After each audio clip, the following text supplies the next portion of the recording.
So, next question. What's the difference between drinking through the now and overwhelming the now? Well, drinking through the naltrexone is when you're not drinking mindfully and you're drinking to excess in order to try to achieve the feeling you used to have without naltrexone. Overwhelming the naltrexone, in my experience, has been somebody who also is not drinking mindfully and does a quadruple shot of vodka exactly 1 hour after taking naltrexone. Um, that's a very, very subtle difference. Drinking through it, for the majority of people, is chasing that particular buzz and drinking in the old way that they used to, even though they don't feel like they really want or need a second drink or a third drink or a sixth drink. So they're not listening to any of the changes that are going on in the brain. They're simply staying in habit mode, and that's something that we always implore people to change right up front. You have to really listen to yourself, and that is asking yourself after every single drink, do I really want or need another drink, and why? And if you get into that habit of asking yourself, do I really want or need a second drink or third drink or whatever, and why, you're not only stopping your brain for a second from the habit of just, yeah, another one, which is mindless behavior. You're being mindful, but also you have to listen to the cues. Your brain is changing. Hopefully the naltrexone is saying to you, no, I actually don't need another drink. I know you're used to having 6 shots with your friends, but I don't really want it. You've got to be aware, hyper aware, especially in the beginning of this process. So you've got to really listen to your body and say, well, what's going on here? Do I want that next drink because I always have 4, or because I'm trying to achieve a certain amount of feeling, a certain buzz, a certain level of intoxication that makes me feel comfortable? Well, that right there is not healthy drinking. The average normal person does not drink to get loaded. We have to relearn that whole experience of drinking. This entire thing, TSM, is relearning how to drink. And you don't drink to push down emotions or because you're, the halt B, hungry, angry, lonely, tired, bored. None of those are legitimate reasons to drink. So right from the beginning, if you're overwhelming the naltrexone or drinking through the naltrexone, you're probably doing it for the wrong reasons. Well, I would patently say you are doing it for the wrong reasons. You're trying to either achieve a certain feeling, or you're trying to use it as a substance to push down emotions, or because you're trying to self-medicate. Yeah, I think I draw a close line, close to what you've said when I'm describing the difference, but I see them as a little bit more distinct.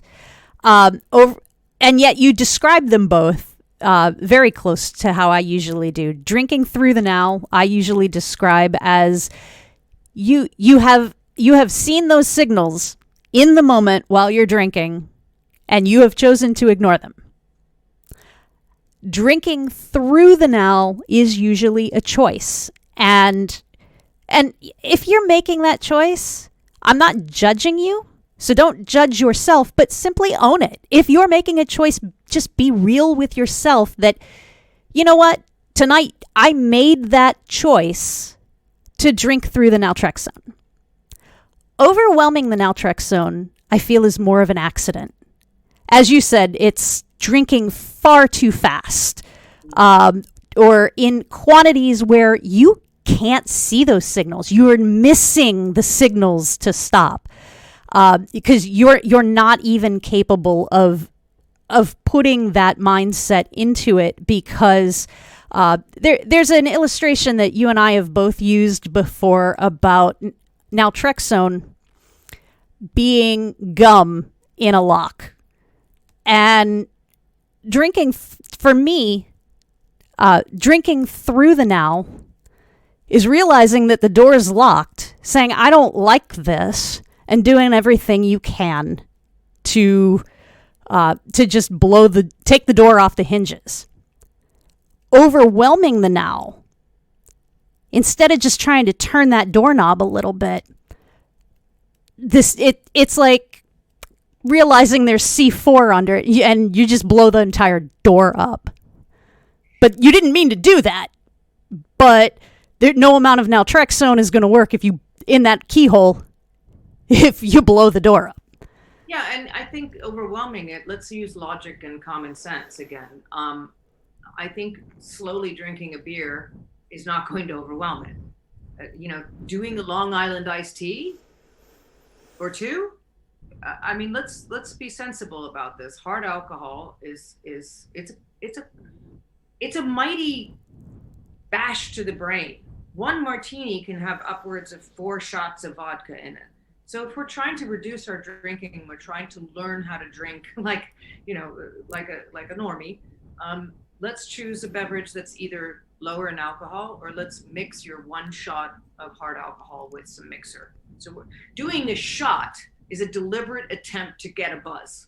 And let's just, you can mince words all you want. Well, I have a lot of people saying, well, I'm a vodka drinker. That's what I do. I drink 2 shots automatically, so I just get that feeling. And I'm like, well, it's going to be a different experience now. And unfortunately, you're not going to get that exact same feeling with those 2 shots right off the bat, because that's not really healthy. So we want to try and go slow and mindful and drink slower. I used to be a very fast drinker. And it's because my tolerance was so high at that point that I was getting 0 effect from the alcohol. So I could drink a glass of wine and 2 sips and I wouldn't even feel it. But that's not good. That means my tolerance is so high because I've been drinking so much. So all of these things, we just have to own it, as Jenny said, and be honest with ourselves. That's the most important thing. This is a process. It's not going to be linear, but we can help the process along by just taking it slow and not overwhelming the brain with a shed load of alcohol. Yeah, and when you've got yourself to a point where you're able to say, well, okay, I want the Sinclair method to work, but I also want to get that buzz. Imagine what happened if you got into your car. First of all, you can't put your car in drive and reverse at the same time. And if you put your one foot as hard as you can on the gas pedal and the other foot as hard as you can on the brake, you're not going to go anywhere. The reasons are because these are competing interests. Recovery and getting drunk intentionally are competing interests. And especially prior to extinction, our bodies, our brains, we are wired to work like water. We will take the easiest, most convenient path.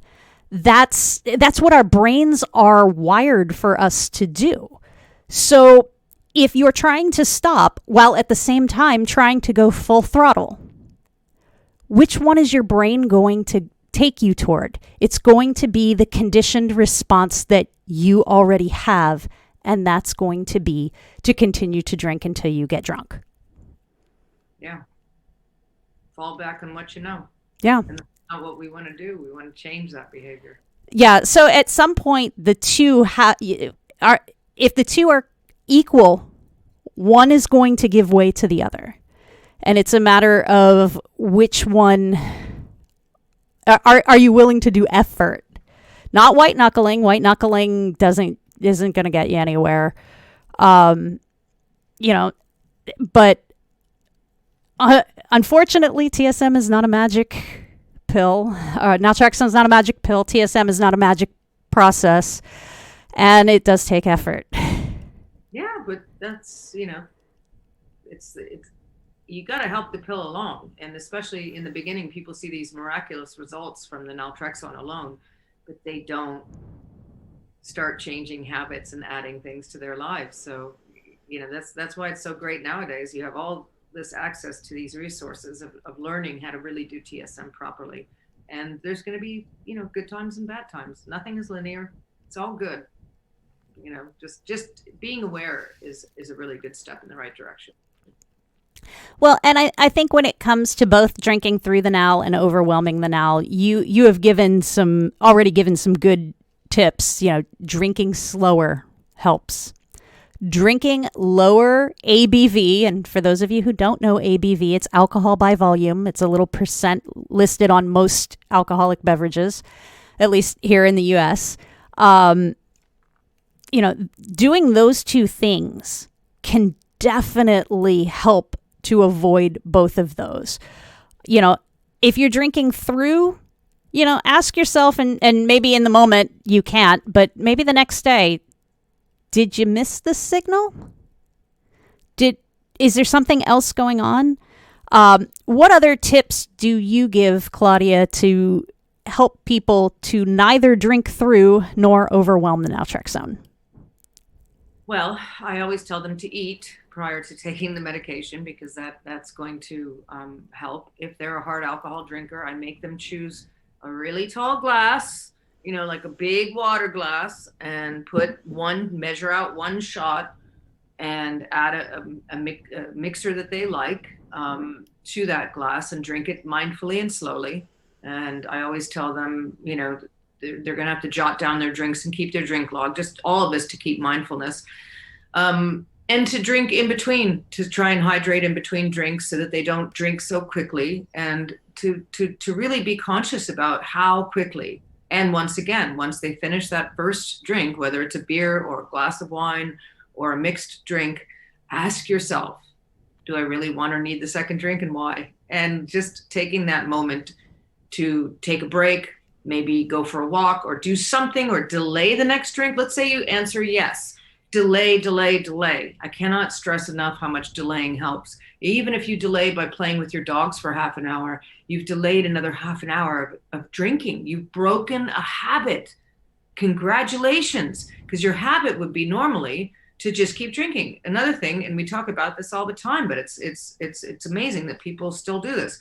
Leave your alcohol someplace else. Make it an effort to get up and make the drink. It's the same thing as when you're on a diet. Would you leave a plate of cookies out all day? No, because every time you walk by the plate of cookies or Halloween candy, you'd stuff your face. I know, I've done it before.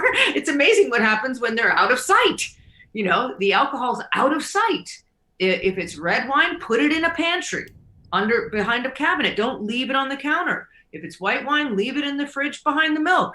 Just keep it out of sight and make it an effort to get yourself the second drink. Don't keep your liquor next to you when you're watching a movie. That's for damn sure.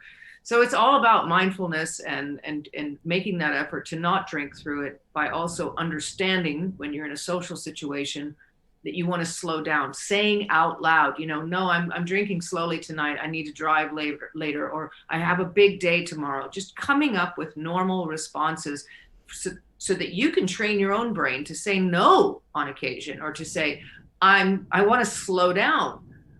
So you're the one that's in the driver's seat as far as, drinking fast or drinking slow.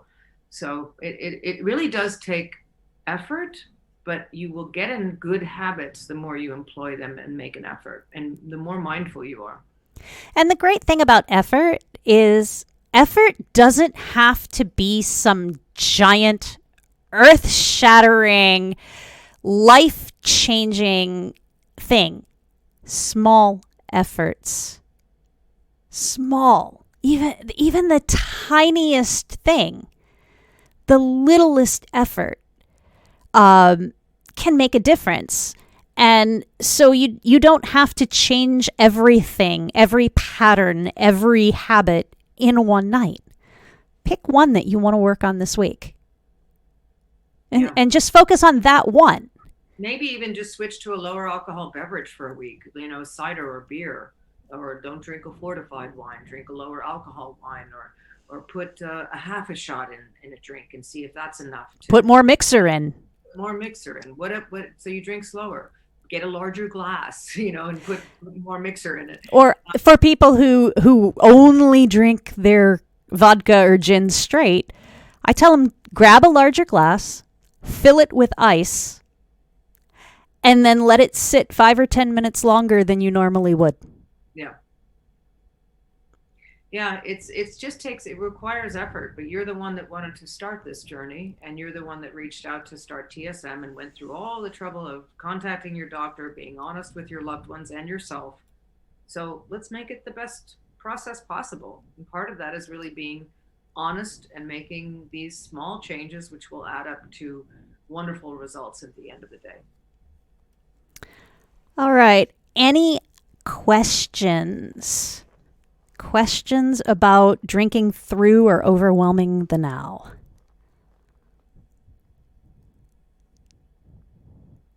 By the way, while we were talking, Letitia Lemon gave us a raid, bringing 8 people with her.